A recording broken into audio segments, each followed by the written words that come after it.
Welcome to the GMAT Strategy Podcast. You're here because you believe there's a better way to study for the GMAT, and so do we.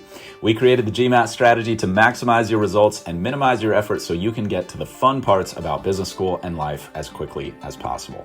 My name is Isaac Puglia, and I've been teaching GMAT classes and tutoring privately for the GMAT for almost a decade, and I've achieved a 99th percentile score on the GMAT and helped thousands of students get into the business schools of their choice. I'm excited to be a part of your MBA journey since we all at TGS think our world can benefit from the best possible business leaders that we can find. If this show is bringing you value, please share it with your friends and family who are studying so that together we can make this process as easy and as painless as it can possibly be. Let's go. Today, let's talk about the brand new GMAT Focus Edition. Now, the GMAT Focus Edition has been announced for quite some time. We've already got some data on what kind of performances are going well for folks, what kind of things are not going well for folks. And we wanted to hold off on publishing this to not just take advantage of the mass hysteria around the new version of the exam and the speculation, frankly, that's occurred about the test before it was released. Now, there's nothing wrong with speculating about it. I think it's great that the conversation started early. We've been keeping a very close eye on the whole situation and keeping our finger on the pulse of everything, doing a lot of research, both in terms of talking to people who've taken the exam, who are preparing for the exam, and doing tons of GMAT focused practice tests and questions ourselves.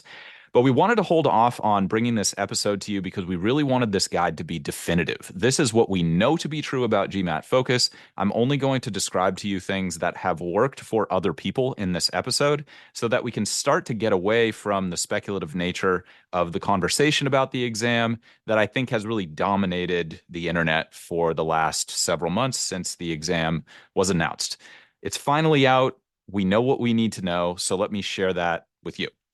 First things first, as of the airing of this episode, GMAT Classic, which is what we're calling the old version of the GMAT that's going away, is still available for another month. So talking about the mass hysteria and confusion, both exams have been available for a while now. And a lot of people are asking, is there any reason to take the old version of the GMAT while I still have the opportunity to do so? So if you're listening to this after January 2024, then the decision has already been made for you. GMAT Focus Edition is, by and large, the de facto GMAT now, and that just is the GMAT, unless something crazy has happened and there's a whole nother version of the GMAT now. But in that case, we've got another episode for you, and or we've updated this episode for you. But as of now, you could still take the old version of the GMAT. So is there any reason to do that? There's really two situations where you might want to take GMAT Classic. The first is you're phenomenal at sentence correction. If you don't know what sentence correction is, don't worry about it. If you know what sentence correction is and you're fantastic at it, then that is potentially one reason to take GMAT Classic, because sentence correction has been removed from the brand new GMAT Focus Edition. We'll talk a little bit about why that is in a moment. But for now, just to answer the question, should anyone take GMAT Classic? That's one reason to do so, because if you're great at sentence correction, you don't have to invest very much study time in it, and it could potentially lift your overall verbal score, which could potentially lift your total score, which could increase your odds of getting into the business school that you personally want to go to. So that's reason number one, that you might want to take the old version. The other reason you might want to take the old version is if you're not performing well in the integrated reasoning section. And that means you've actually invested time in it, you've worked on it, and you're really not seeing the results that you want to see with IR. Integrated reasoning on the old GMAT is a separate score. It does not affect your 200 to 800 score. But on GMAT Focus Edition, integrated reason has been bundled into a new section called Data Insights, which we'll talk about in a second, that does count for your overall score. So integrated reasoning has grown in importance the way we all believed that it would. If you're struggling with IR and you still plan to take GMAT Classic, then please go listen to our old integrated reasoning episode. Over the coming weeks, as we roll out a bunch of GMAT focused content during this transition, we'll be talking about the new Data Insights section. I'll have a whole episode specifically related to that. In the meantime, if you're struggling with Data Insights, specifically the integrated reasoning questions, then check out our old podcast episode on IR. Same thing with data sufficiency. If you're struggling with data sufficiency questions, then check out our data sufficiency episode, and I'll walk you through everything you need to know and more. So those are the two situations where you might take Classic: great at sentence correction and or bad at integrated reasoning. If you're not in one of those boats, just study for the new exam. You're going to have a lot more flexibility. The exam is much shorter. It's generally much more user-friendly. There's a lot of nice new features that are being rolled out with it. And ultimately, although it's scary and it's been a difficult transition for a lot of people, it is a good thing for the business leadership community. It's a great thing for the GMAT community. And I personally am very happy that they have come out with a new version of the GMAT. And I'll talk to you about why I think that is for now. But let's stay on this topic of differences. What is different about the GMAT Focus Edition if you're one of the people who's making the transition? Well, GMAC, the people who write these exams, have consistently said that there's no geometry on the new exam, but honestly, that's not true. There's still some geometry content. There are many geometry-ish questions, which for now just means continue to study geometry. You should still know geometry. There's no essay on the new exam, so that's a nice thing that you don't have to worry about anymore. And there's no sentence correction. But anyone who's telling you there's no geometry, I just haven't found that to be accurate. My students who are prepping for the Focus Edition have benefited greatly from studying at least a little bit of geometry, just brushing off the cobwebs, doing some memorization. And we'll talk all about what you need to know about geometry in a future episode. For now, when it comes to GMAT Focus, the extent to which geometry will continue to be tested is a little bit unclear, but it's really helpful if you remember what a sphere is, what a cube is, what the coordinate plane is, all the stuff that you might not have thought about in a really long time if you're a working professional, which most of us are when we sit down to study for this exam. So anyone who tells you don't worry about geometry, just run the other direction and study a little bit of geometry and or go through an entire curriculum of geometry. Anyway, I think you'll be really, really happy that you did. Okay, outside of that, we're all in on GMAT Focus. So why the GMAT Focus Edition? Why come out with a new version of the GMAT? Well, the main thing is actually really nice. GMAC has been listening to a ton of customer feedback over the last couple decades. There's new leadership in place at GMAC, and they're working really hard to eliminate bias. And I think most of us would agree that those are good things. Like the test should be as fair as possible. It should be as connected to the end consumer as possible, and it should be serving people who want to become better leaders and grow in their career. This is sort of the point of the whole industry and the whole situation. It's definitely an admirable initiative. I'm sure it's been a ton of work. So everyone who's invested in GMAT Focus from GMAC, thank you for all the energy and the blood, sweat, and tears that I'm sure has gone into this. And let's be real, everybody. This is a difficult position for them to be in. It's kind of a difficult product to launch and a difficult product to get feedback from your customers because a lot of customers would probably just say, hey, can we get rid of this exam? Is there any way I don't have to take it anymore? Can I get around studying for it? So it's a little strange, and it's not the kind of typical product that most businesses would be bringing to market and getting consumer feedback on. So I think they've done a good job. Is there such a thing as a perfect standardized test? Probably not. I think we're all just trying to get as close to perfection and the alignment of everybody's incentives between students, business schools, companies that hire from business schools. There's a lot of stakeholders in the situation. So ultimately, GMAC is working hard to try to help the business leadership community. And I think we should celebrate that. And there's a lot of valuable, positive changes to the GMAT that we'll get into right now. So what do you need to know about the GMAT Focus Edition? Whether you're pivoting, whether you're starting from scratch, no matter where you are in the situation. There's 3 sections and 3 sections only on GMAT Focus, which is a good thing because there used to be 4 sections and there were 5 different scores and it was pretty confusing. So let's break it down. There is a quantitative section, which is only problem-solving questions. So if you've been studying for the GMAT for a while or you're familiar with GMAT Classic, there used to be 2 types of questions in the quant section, one called problem solving, one called data sufficiency.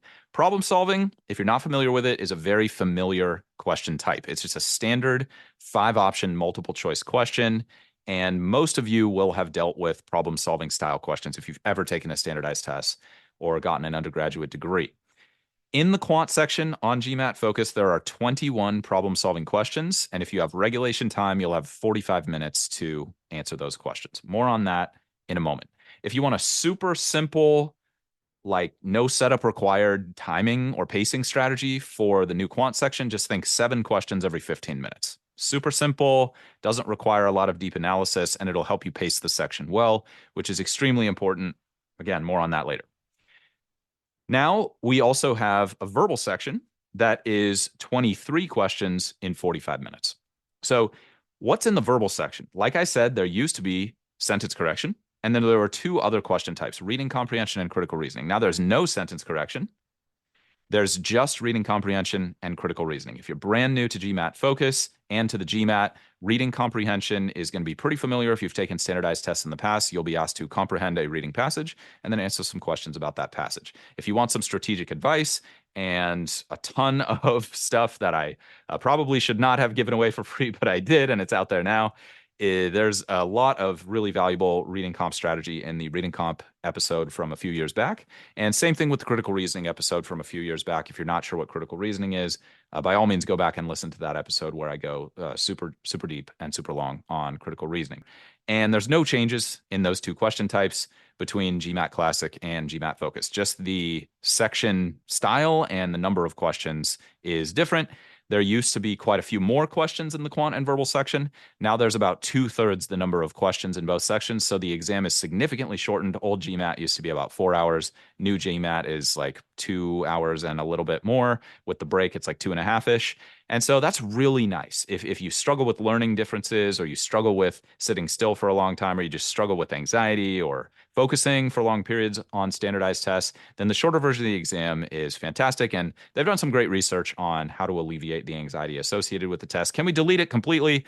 Probably not. There's a lot riding on this thing, but it is better. It's an improvement. It's a step in the right direction. And I think it's a fantastic iteration. So if you want a super simple, bare bones, quick start pacing strategy for verbal, just think 8 questions every 15 minutes. Yeah, the math isn't going to work out perfectly. You'll have a little bit of a surplus at the end, but that's totally fine. Now, there is a somewhat new section. It's kind of funny to talk about how GMAT Focus is new because it's basically the same stuff, just less of it. If you want like the super short blurb on what is GMAT Focus, it's the same stuff, just less of it. But there's a new section called Data Insights, which combines integrated reasoning, which I was talking about before, and data sufficiency, which used to be in the quantitative section. Now that's all mixed together with integrated reasoning questions in what's called the Data Insights section. There's going to be 20 questions in 45 minutes. In the verbal section, it's about 50-50 reading comp and critical reasoning, give or take. There is some variance because there is some randomness in the way the algorithm selects questions. And if you're not sure how the GMAT scoring algorithm works, please go to our website and watch our free video.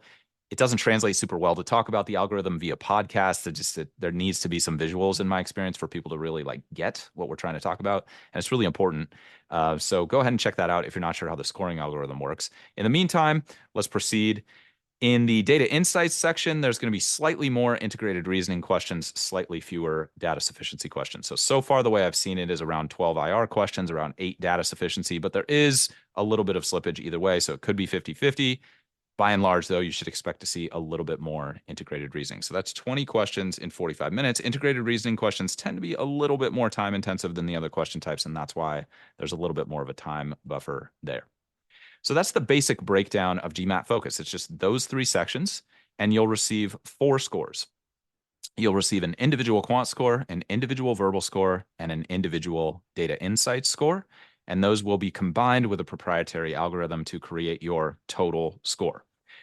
Now, to differentiate between old GMAT scores, which end in a 0, GMAT Focus scores all end in a 5. So if you see a 205 or an 805 or a 735 on GMAT Focus, that's how you know it's a Focus Edition score. It ends in a 5. If you see a 700 or a 750 or a 200, that's how you know it's a GMAT Classic score. Why did they do that? Well, GMAT scores are valid for 5 years. So some people who took GMAT Classic 2 years ago might be applying to business school a year from now. And it's really important for the admissions officers to be able to differentiate which test is which, because part of the reason to roll out the new GMAT is a more refined scoring scale. So people have tended to score higher and higher on the GMAT over the past couple decades, which is a good thing. The prep industry has matured, and I think that's helped folks a lot. There's a lot more resources out there for folks like yourself who are preparing. And we'd like to think we've been at least a contributing factor in the overall scores going up. And so GMAC has created more room in the scoring scale to have more differentiation between higher scores. So for example, if you got a 700 on the old GMAT, that would really include like 4 different levels of performance. Whereas 20 years ago, it was like one level of performance only could create a 700. But now There's so many nuances in the algorithm between number of questions you get right, difficulty level of those questions, where in the section you got those questions right and wrong, that contributes to these score subtleties that a new score scale really just had to be made. Otherwise, this test was becoming a little bit unfair. So some people who maybe should have gotten 720s were getting 700s. Some people who should have gotten 760s were getting 740s. And you can imagine that's frustrating as a student because that might be the difference between getting a merit-based scholarship and not, or getting into your dream school or not. And there's a lot riding on this, like your future of your family, future of your career, future of what kind of presents you can get for people that you care about on special occasions. These are things that matter in life. And that's not even paying attention to the massive impact that business leadership in general has on culture and society and the world at large. And we won't go down that particular rabbit hole because I talk about it at the beginning of every episode. And if you're here, you already understand the importance of business leadership. So back to business here. So the refined score scale is going to help business schools differentiate between different levels of scoring, and it helps students differentiate between different levels of scoring. So you just get a more accurate score, which makes the test more fair, which at the end of the day is what we hope this whole process will be, is as fair as possible. The people who deserve to get in, hopefully get in. The people who do not deserve to get in, I know this is like super debatable, super loaded terms I'm using here. Those people don't get in, or they just get into different schools and everybody winds up in the place that's best for them. Let's think about it that way. Everybody gets the right alignment, the right fit. So that's why there might be a little bit of confusion in the scoring scale. The nuts and bolts of difference between GMAT Focus and GMAT Classic is GMAT Focus scores are trending about 50 points lower than GMAT Classic scores. That's a good little simple rule of thumb that I've come to use. It's not perfectly accurate, but it'll help you translate between the two exams. So the old benchmark of massive excellence on the old test was a 700 number. And there's a lot of lore and a lot of literature written about breaking the 700 barrier. And for good reason. It's a phenomenal GMAT score. It really helps getting into these really elite, really selective business schools. That number has basically been replaced and will be replaced by the new 655. We're still aligning the score trajectory perfectly and the score scale, but 645 to 665 is roughly indicative of the classic 700 elite score. And so I'm just shorthanding that as 655. And that has been like the source of some controversy, but really it shouldn't, everybody. Let's just put this to rest, all the speculation. I'm sorry. I'm not buying it. The people who are doing the admissions deciding are professional admissions consultants. Are they human beings? Might they have some bias? Yes, human beings, as of today, have bias. It's part of the human mind. But they're trained professionals. They've got the score concordance. They've got an insane amount of training on the difference between the new exams. Let's all trust them to make the adjustment. I don't think there's any merit at all that people are going to look down on a 655 GMAT focus score because of the weight that the old 700 held. Might I be wrong about that? Maybe, but I just have seen zero evidence. I've talked to zero admissions consultants who are like, oh yeah, 655, that totally sucks on GMAT focus. Like that just, I don't see how that mindset could possibly serve you unless it's going to motivate you to work harder and work more intelligently and be more strategic with your prep. If it does, and it's like a positive pressure, by all means use it. Otherwise, just don't worry about it. Harvard Business School knows what a great GMAT score is, and they know what they're looking for in a strong candidate. Okay, so let's just put that to rest. I've had so many people ask me about that, and it's creating so much stress. And that's not our job as providers. Our job as providers is not to stress people out. It's to help people. Okay. I'm moving on. I already talked about listening to the integrated reasoning and data sufficiency episodes. If you need help with that, I'll go super deep on scoring and individual scores in future episodes. Let's keep this one focused on the big picture and what you need to know. At the end of the day, what is the big deal with GMAT Focus? Not much. It's still the GMAT. It's basically the same scoring algorithm. It works exactly the same. I went to an hours-long training. I was invited by GMAC where the head statistician who designed the new algorithm gave a talk. Thank you, GMAC, and everybody who included myself and TGS in that process. It was very helpful, very informative. Very kind of you to reach out to the community. It was a bunch of prep providers there who are going to disseminate this information publicly. And it's really an awesome thing. I think it was a very intelligent move that they made. The scoring algorithm has been adjusted, and some of the old school lore and frankly disinformation that exists about the scoring algorithm out there on the internet has just been toned down. So the algorithm used to make these pretty big leaps in difficulty near the beginning of the section, which led to this sort of myth that the early questions were quote unquote worth more to your score. And there's a lot of GMAT prep that's been sold on the back of that story. Let's call a spade a spade. Let's keep it real. And that strategy can work. If I'm being real with you, I have seen people use it to good effect. It's not what I recommend because technically that's not the way the exam is designed to work. And that's why I made the video on the website. I don't want to like beat you over the head with this. And I apologize if I am, but I just care. And that knowledge of the way the algorithm worked was missing for me when I was studying back in the day. And it probably cost me about 6 months of my life that I'm just never getting back. So I think it's really important that you go watch that. I'm not going to pitch you on anything. It's not that kind of thing, everybody.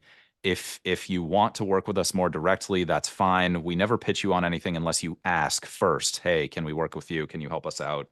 And even then, we don't take everyone because not everybody is a good fit for our program. And we're really committed to getting all of you set up with the right stuff, which is why so much of our stuff is free. And we're giving away so many secrets here. Okay. But don't worry about that webinar. It's not like the classic, like, hey, let me just sell you something kind of webinar thing. It's not that. It's like real hardcore advice and information and stuff that can really help you avoid a lot of the pitfalls that are super common. I've been doing this for a really long time now, and I know what holds people back. Great people, great business leaders, people who are generally good at taking tests. All of a sudden, this test is just a different game. And I've put that together for you. I put a lot of time, blood, sweat, and tears into it for you. So check it out. Check it out. Doesn't have to be now. It's 40 minutes. I try to make it as short as possible while still getting the point across. And it'll totally change the way you look at the exam. It'll really, really help you out. Okay. If you have any feedback on it, if you didn't love it, just shoot us a DM and we will listen and we will take the feedback. Okay. We're really committed to making everything we do great for you. All right. So it's the same GMAT. So yes, the algorithm has been toned down a little bit, but it still works exactly the same way. It still has the exact same initiative. Pretty much any strategy that was truly effective, not just some garbage strategy, but a truly effective algorithm management strategy that worked on GMAT Classic will still work on GMAT Focus. It is, for all intents and purposes, the same experience as a student. I've taken many tests at this point. I've guided many people successfully through the GMAT Focus score moving process and score improvement process. And everything that used to work still works now. The biggest difference, the big deal, it's shorter. And you know what? That's really, really nice. It is noticeably shorter as I've taken GMAT focus exams. It is much less stressful. The psychological stress around approaching the exam and making time for practice exams is much easier. It's a much simpler process in terms of registering, sending your scores.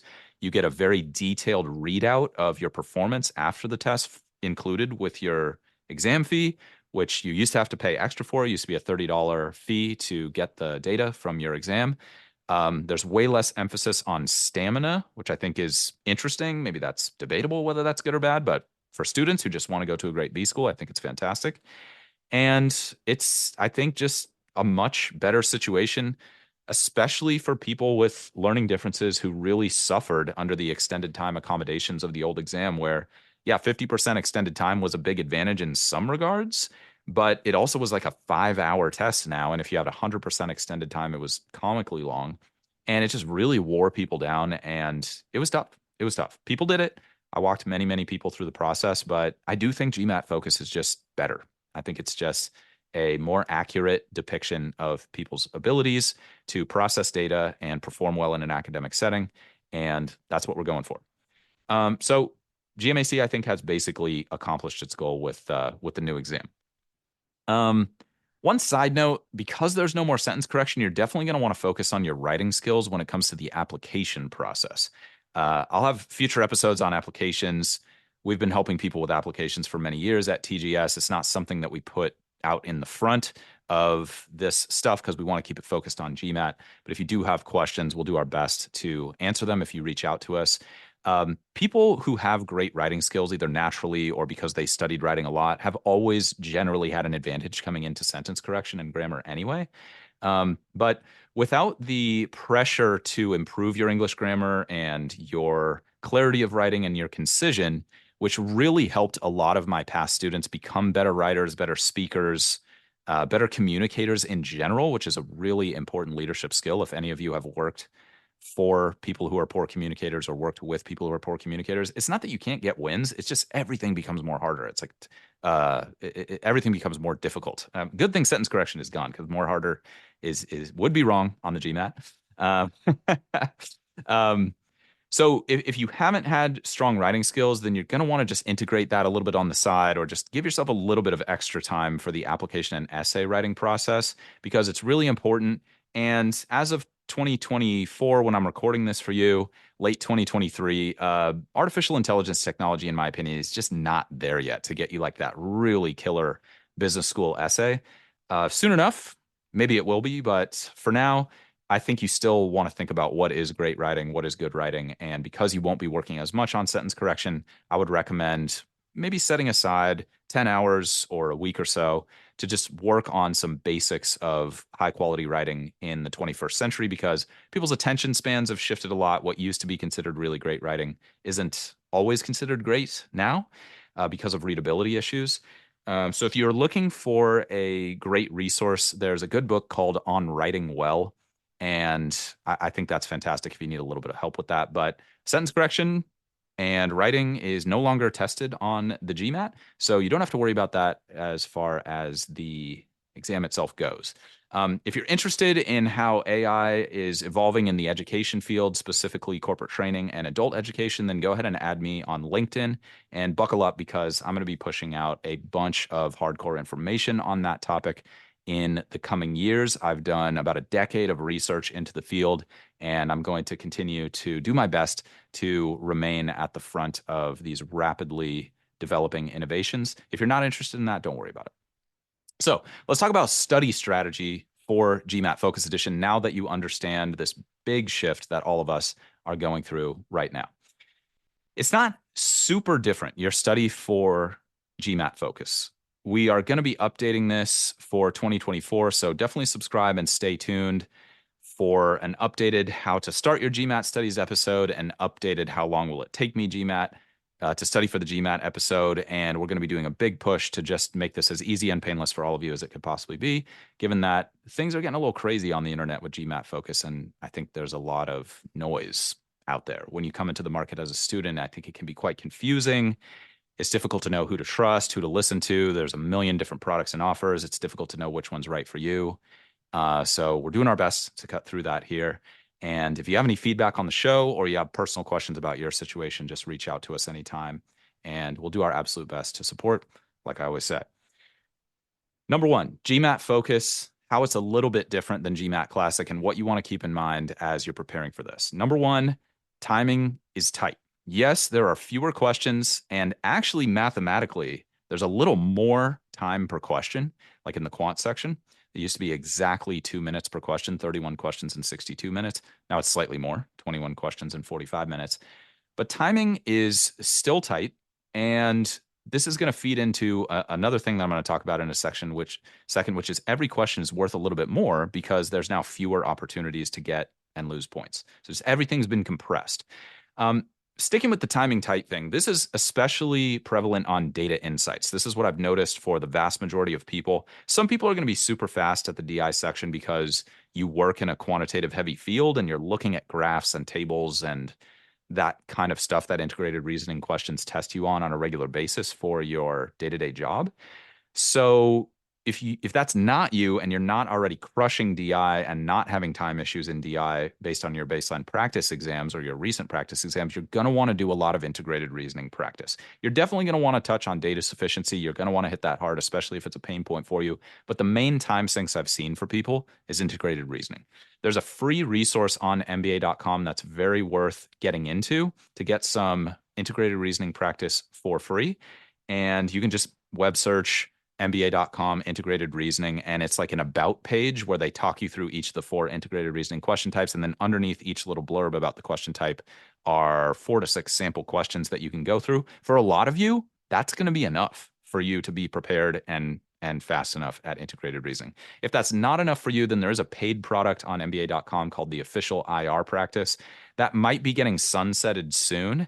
And so it's probably going to be called the Official Data Insights Practice or Official Data Insights Practice Questions. Pretty much the same thing. Just get whichever version of it is current at the time that you're listening to this if you want to improve your DI performance and timing is an issue for you. It's actually quite unusual that just doing tons and tons and tons of practice questions is a super efficient score mover for people on the GMAT, despite what you might have been told or what you might read. Doing lots of practice questions seems reasonable. It seems logical. It sells a lot of GMAT prep courses for sure. Not that there's anything wrong with that, but it's, in my experience, has not been the most efficient way to move people's scores in general. But with integrated reasoning, volume can really help. I've noticed that people who do just a ton of IR practice get better, they get faster. So that's one place where just the more is more approach can really help you out. So if timing's tight on DI, that's what I recommend. Second point in terms of developing a good study strategy is remembering what I said a moment ago. Every question is now worth more than it used to be. So what does that mean? Every recommendation that I've ever made about scratch work is 10 times more important than it used to be because missing a question that you know how to do hurts you a lot more now because there's just fewer chances for you to make a good impression on the test and the algorithm. 21 chances instead of 31 chances. If I have 31 chances, I have a little bit more margin for error. I can drop a question here or there and it's not going to affect me as much. Now it's just going to affect you more. So all that means is you just want to change your preparation process to have a lot of emphasis on getting the questions that you know how to do right. Don't fall into the typical trap of speeding through questions you know how to do so that you have more time to answer questions that are harder that you are less likely to get right. That's not really the behavior that the GMAT scoring algorithm rewards, even though that's a reasonable strategy on typical standardized tests that are based purely on accuracy. The GMAT is not based purely on accuracy. It's also taking into account the difficulty levels of questions. Again, hit the video on the website if you're like, what does that even mean? I don't understand that at all.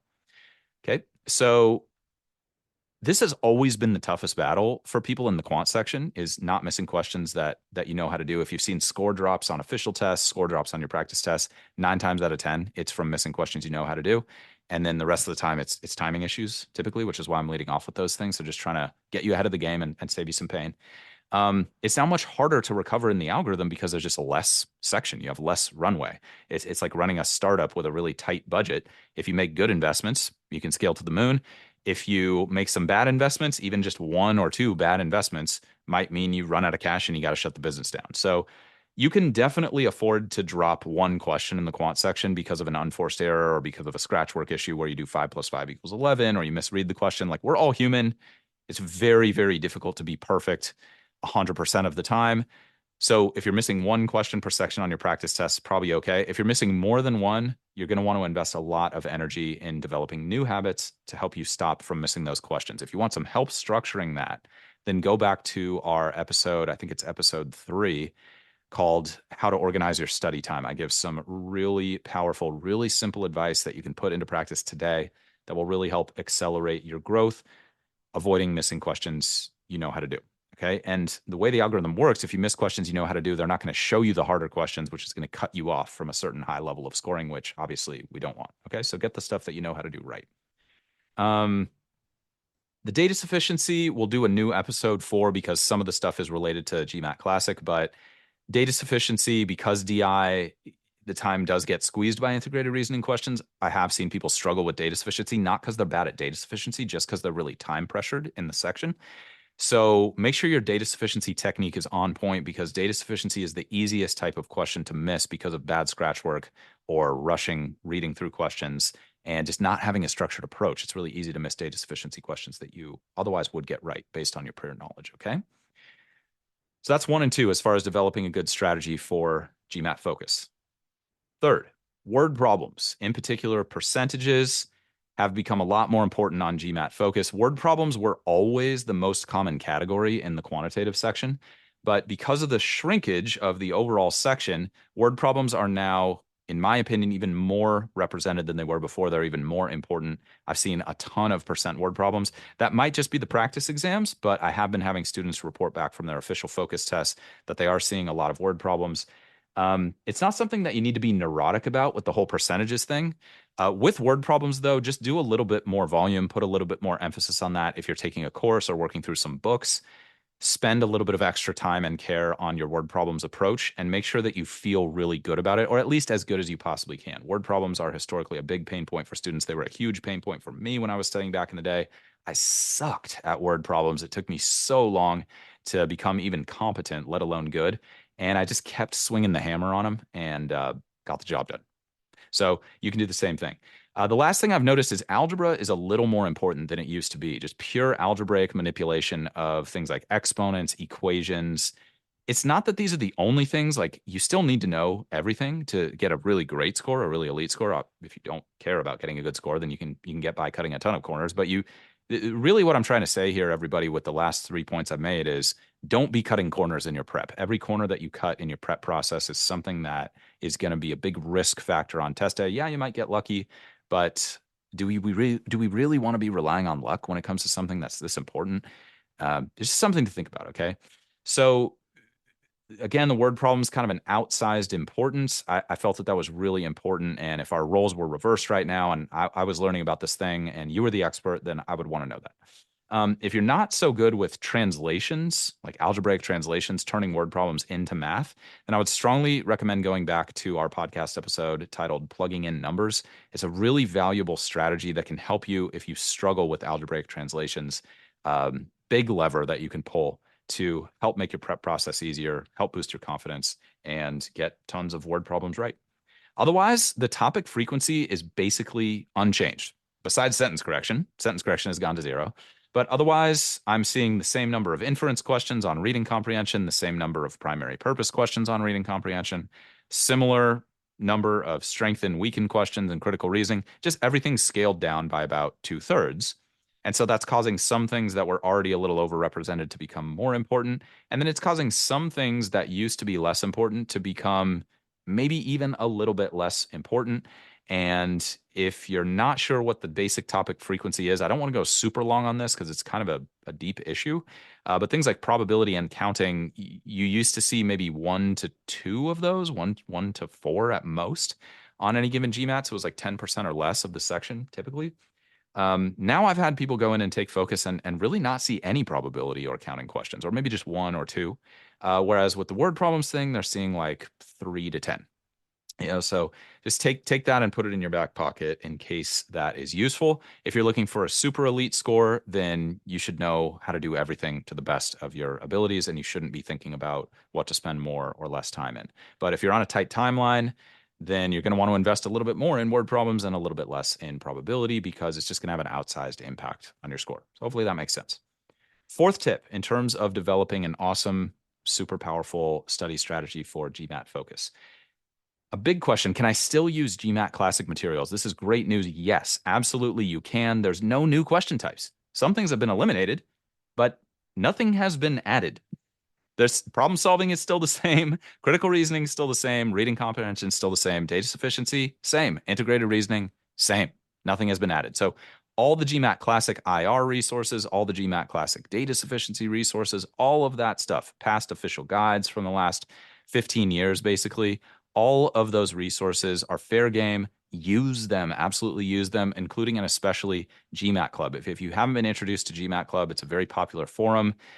Just be careful. There's a lot of noise on GMAT Club, and you want to find the people who are true experts and take their advice a little more heavily weighted than just the random questions that get dropped there. There is a lot of noise on GMAT Club, so just be careful out there. But by and large, GMAT Club is an amazing resource. There's a lot of great tools on there for you, and most of it is free.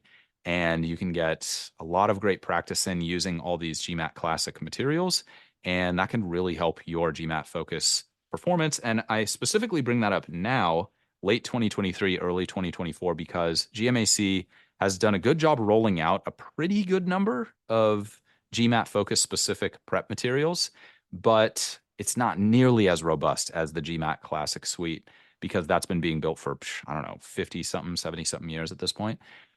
So feel free to use that. There's really no caveat. You don't need to be careful with that. The only thing that you can't use, but doesn't matter, is sentence correction. So that's tip 4. Tip 5. How do I get better at data interpretation? This is something that I've been asked about a lot, and it can be difficult. If you're taking a class, then definitely invest time in what your instructor or your guide recommends for integrated reasoning and data sufficiency.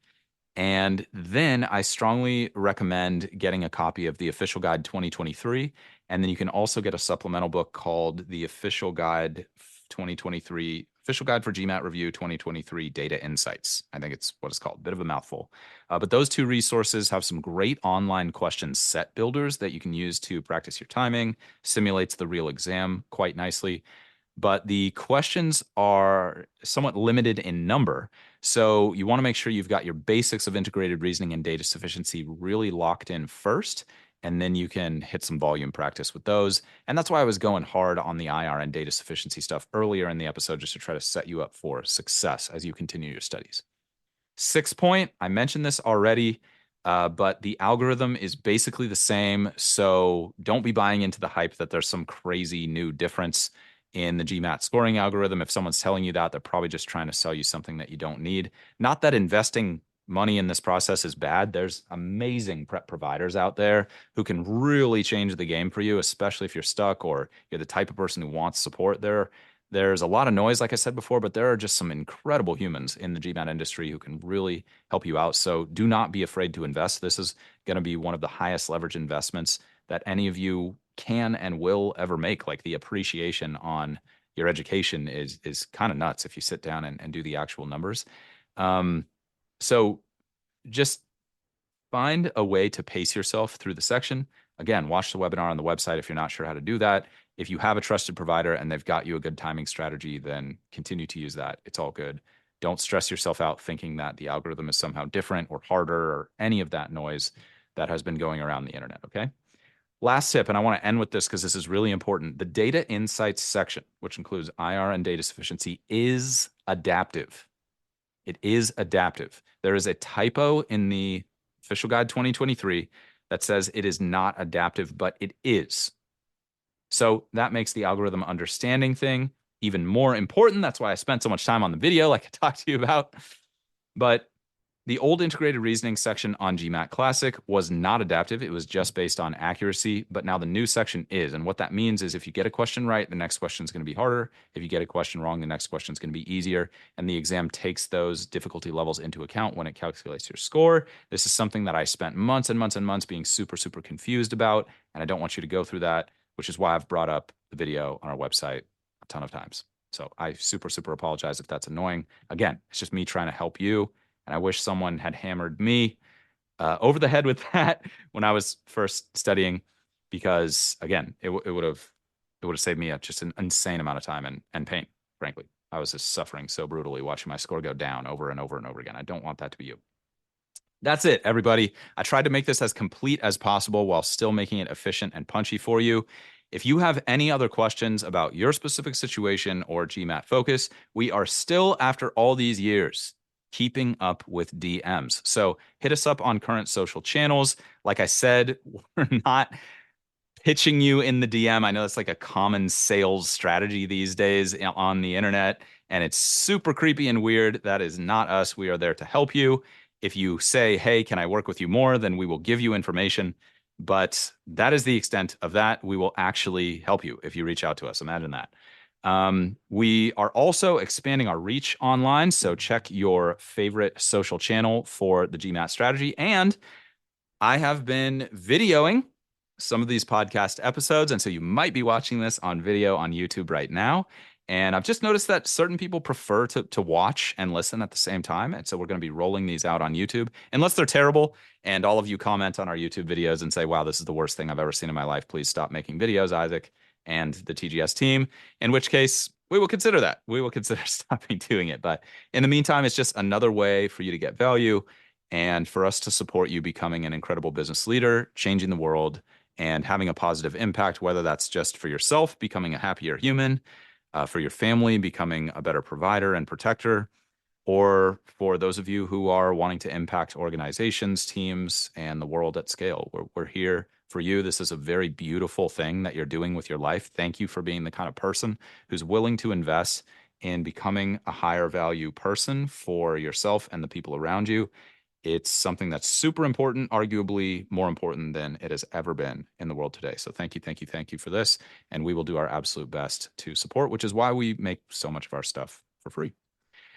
So that's that. As always, my greatest hope is that this material will make your studies as easy and as painless as possible. If you want more tips and strategies for optimizing your performance on the GMAT, as always, head to our website, thegmatstrategy.com, and check out our free video presentation on how to achieve your dream GMAT score in half the normal time and with half the normal effort. I know that might sound crazy, but the video fulfills that promise.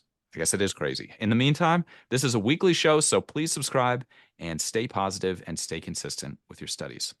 Talk to you soon.